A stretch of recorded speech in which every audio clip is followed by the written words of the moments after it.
The next day at Knapford Station, Oliver and Gordon were still shaken up by last night's events. Oh, looks like you've seen 311 in person.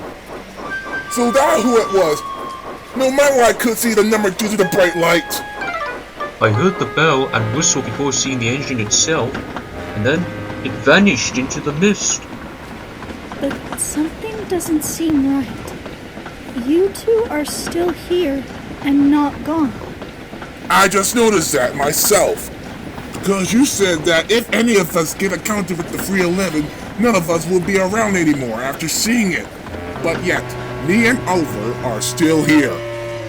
David, Luis, and Ariel were very confused.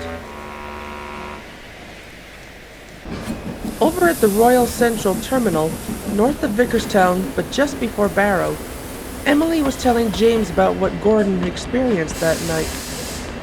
The Red Engine was amazed, but he soon dismissed the thought, although it briefly reminded him about that one incident he had when he had his encounter with the ghost of Engine 260 a few years ago. Now that's some story to tell. It's almost rare for engines like Gordon to experience stuff like that. Seeing some lights and thinking another engine was on the same track as him? I almost find it hard to believe. That's what he told us. As I said last night, Gordon thought he saw another engine on the same line as him, but never collided into anything. Henry thinks he was hallucinating. Hallucinating? That's what the others said to me when I told them about that unknown engine on the Kirk Ronan branch last year, but they didn't believe me. The story of 311 really has gotten under my frames lately. If it's really here on our railway, then who knows what will happen to us. But some say that this is only just a made-up fantasy tale to just give us a scare. I wouldn't say that if I were you, ma'am. Hello there, Emily and James. Tell me, what's all this going on Sodo about a ghost train from the United States?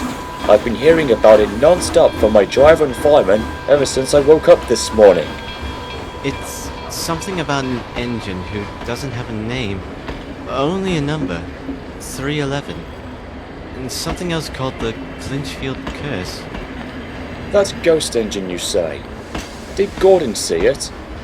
He claims that he did the night before, but no one believes him. Well, I do. Really? Yes, he told me about it just before I left Knapford, and I was quite surprised, to say the least. I've not heard about the Clinchfield Curse in a very, very long time. My brother's not the only one who has seen the ghost. I too have seen her. You have? Yes. It happened during my American tour in the USA in 1969. I was visiting the Clinchfield for a few days. One cloudy day, as I prepared to leave for my morning run to continue my tour outside Dayton Sheds, I heard an unknown whistle. And then I saw a sight that I've kept hidden away ever since. I saw her. Clinchfield 311.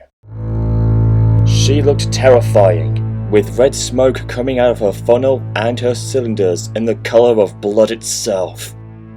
But what I found strange about it is that even though she was looking at me in a very menacing way, she did not see me as a threat or that my number was not the same as hers.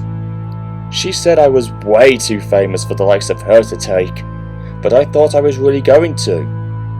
However, 311 told me that she had tried to find closure and to cross the bridge from where she had fallen, but was unable to reach the other side. I can remember responding back to her, even though I was shaking within my frames and sensed that I was looking at death in the face.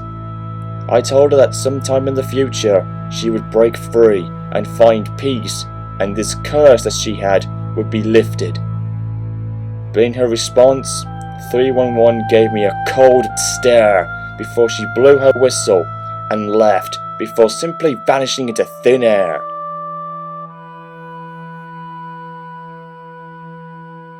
Later, one of the other American engines came over and saw the expression of fear on my face. It didn't take too long for him to find out that I had an encounter with the Demon 311. That day has never left my mind, but what makes it more worse? I never told my former owner, Alan Pegler, all about it. I wish I had done before he passed away in March 2012 at the age of 91 after a short illness. I regret it deeply. I really do. Have any of you seen the Ghost Train? No, Emily, and I haven't. At least not yet. I haven't seen it, and now I don't even want to.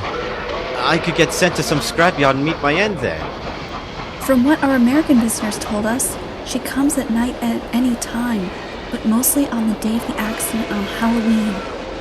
I see.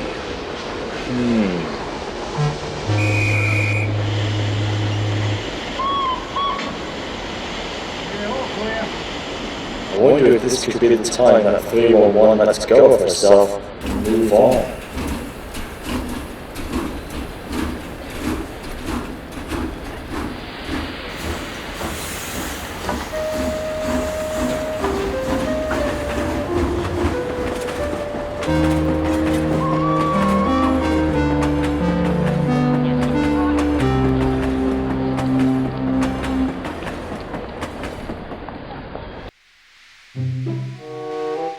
News of Gordon and Oliver's encounter spread down the line, but no one believed it, and it soon became a great joke to Henry. And who's to say the big proud engine like Gordon and a proud great western engine like Oliver becomes afraid of something that's not there? That's so out of character. Shut it, Henry. What they saw was real.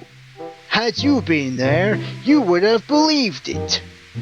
I took the story of Timothy seriously, but all this about an American locomotive that we know nothing about, that I find hard to believe.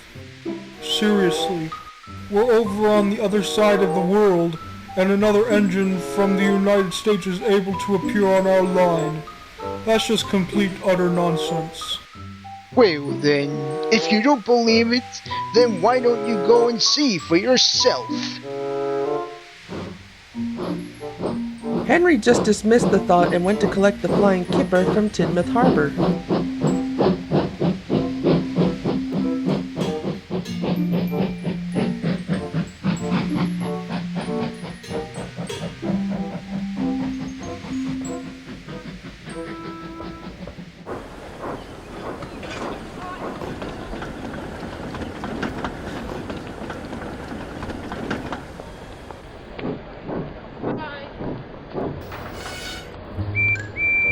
Be careful of the lights, Gordon.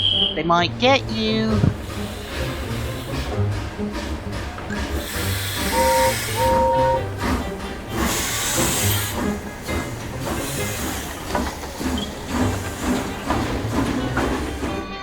What's this about lights, Percy?